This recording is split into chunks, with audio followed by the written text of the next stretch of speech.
TWC's teams have been working incredibly hard to treat each patient that had been admitted after the devastating Mimico Creek industrial spill. I never imagined the amount of wildlife that were affected by this one fire. This was ongoing, liquids just making their way down constantly, and a lot of wildlife got affected, a lot of wildlife. From rescues to countless baths to treating injuries and ingested toxins, 91 birds have been saved so far.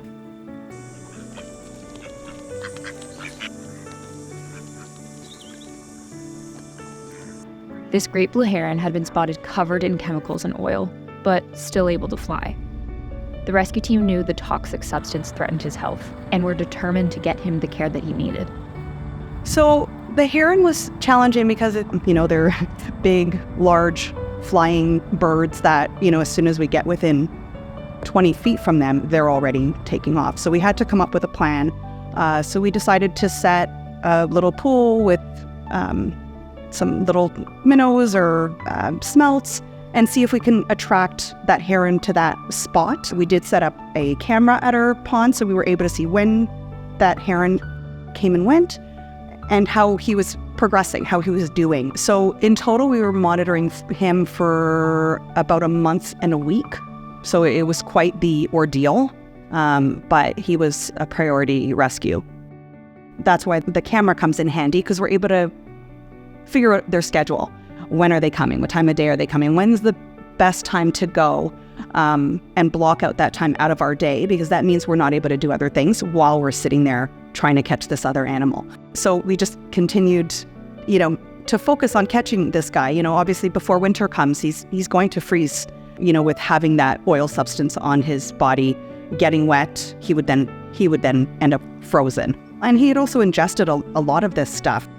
So when we saw him come around that bend, your heart beats out of your chest, and we thought, this is the day. That all of that work paid off. That animal's finally going to just lead a normal life again.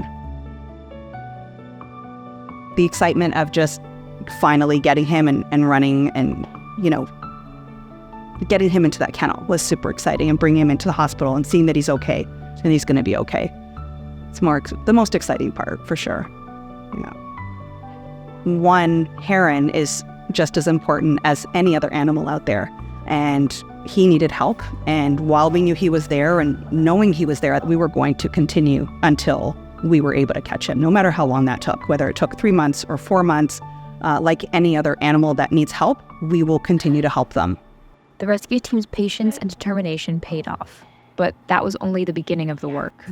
This easily stressed patient needed medical checks and extensive cleaning to wash the chemicals from his feathers. After 2 thorough baths, the bird's waterproofing was restored, and he was deemed to be in good health. Thanks to the dedication of our staff and volunteers, dozens of other victims of the spill were driven all the way to London, Ontario to be released. Rescue Team Sarah, alongside volunteers from Ontario Wildlife Transport, brought many ducks to a carefully chosen location where the birds would be safe from the remaining industrial waste and be able to continue their migratory journey.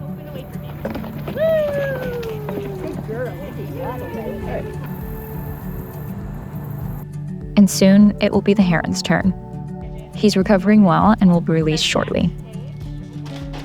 Everyone at TWC was incredibly touched to see the outpouring of support from the community, the commitment of volunteers who helped staff work long hours to care for patients, and the generosity of those who came to help the rescue and rehabilitation effort.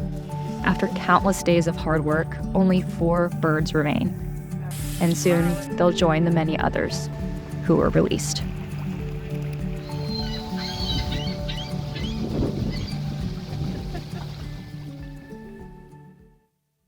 If you like our videos, please subscribe to our channel and make sure you hit the bell to be notified when we share new content. We would also love if you shared this video with a friend.